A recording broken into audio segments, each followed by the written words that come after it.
Dans ce premier tutoriel concernant After Effects CC, nous allons voir un peu et découvrir l'espace de travail que nous propose ce logiciel. Donc ce tutoriel s'adresse avant tout à ceux qui n'ont jamais ouvert le logiciel After Effects ou qui sont vraiment pas familiers avec le logiciel Adobe.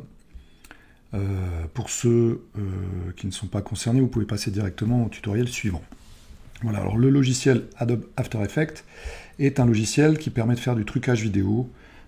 Attention, c'est pas un logiciel de montage vidéo à proprement parler, mais bien de trucage au niveau du texte, des effets qu'on va pouvoir mettre sur de la vidéo, sur des images, sur des logos, etc. etc. Donc ça nous permet aussi de créer des animations, notamment des logos animés, pour l'essentiel. Voilà, alors l'espace de travail se divise en plusieurs parties. On a la première fenêtre ici, que j'ai mise là en bleu, qui est la fenêtre projet. Donc dans cette fenêtre, on va organiser tous nos fichiers. On va voir ici que j'ai un premier fichier qui est une composition. Dans After Effects, quand on crée des éléments d'animation, ça va nous créer une composition. On peut ajouter des compositions dans d'autres compositions, donc créer des pré-compositions. Là, tout ce vocabulaire, vous le verrez, on le retrouve aussi ici. Donc composition, on voit que dans cette composition, je vais pouvoir créer deux nouvelles compositions dans un même projet. Donc on va pouvoir combiner différentes vidéos ou différentes animations dans un même projet. On a aussi ici un fichier vidéo, donc MP4, un logo, donc c'est encore une composition, mais elle est faite cette fois à partir de calque Illustrator, donc du dessin vectoriel, un calque son.mp3 et un calque donc des éléments des solides. Ici, c'est un fond vert que j'ai placé par-dessus. Tous ces éléments, ensuite, on va les placer et les distribuer là, au niveau des calques. Donc on voit que l'organisation des calques est assez commune à tous les logiciels. Le calque du bas étant invisible s'il est recouvert par un calque au-dessus de lui. Donc là, le premier élément, c'est l'élément logo, on le voit là, qui est tout au-dessus, donc qui est visible. Si je le place en dessous, il va disparaître, bien sûr, puisqu'il va se retrouver en dernière position. Voilà. Pomme Z, CTRL Z pour revenir en arrière. Donc ici, vous êtes dans la fenêtre Timeline. Donc c'est la ligne de temps que vous avez ici, qui est visualisée là. On voit que ma composition dure à peu près 14 secondes. Et ceci, c'est la tête de lecture. Donc on va pouvoir avancer ou reculer dans le temps. Donc là, j'avance. Je peux reculer dans le temps pour avoir une prévisualisation de ce qu'on fait. Cette prévisualisation est lisible dans cette fenêtre, donc la fenêtre prévisualisation. Pour lancer une prévisualisation, vous pouvez simplement appuyer sur Espace.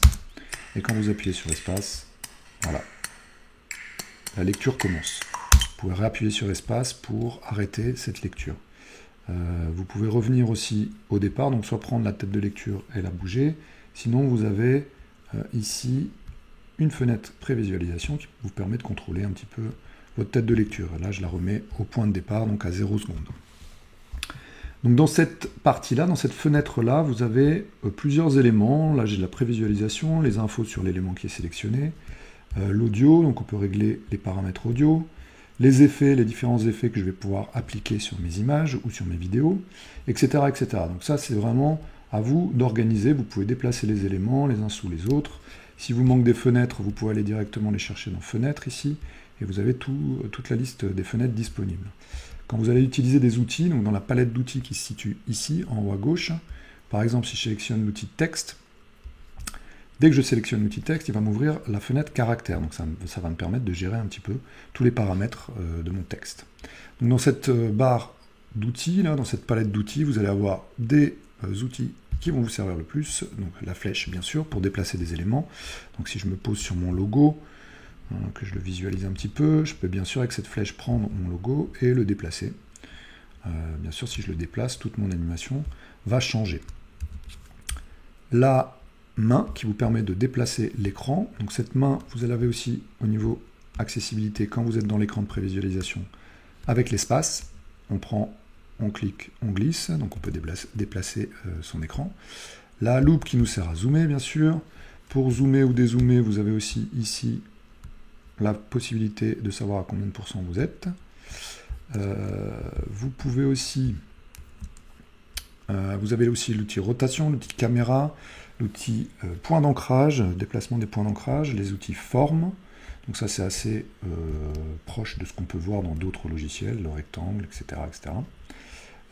L'outil plume, donc l'outil plume qui va vous permettre de tracer des formes, un peu comme dans Illustrator, mais vous pouvez bien sûr importer des formes directement d'Illustrator. L'outil texte, pinceau, tampon, gomme, roto pinceau, donc là c'est un peu plus complexe, c'est plus avancé, et l'outil coin de marionnette qui va permettre de faire des animations un peu plus complexes là encore.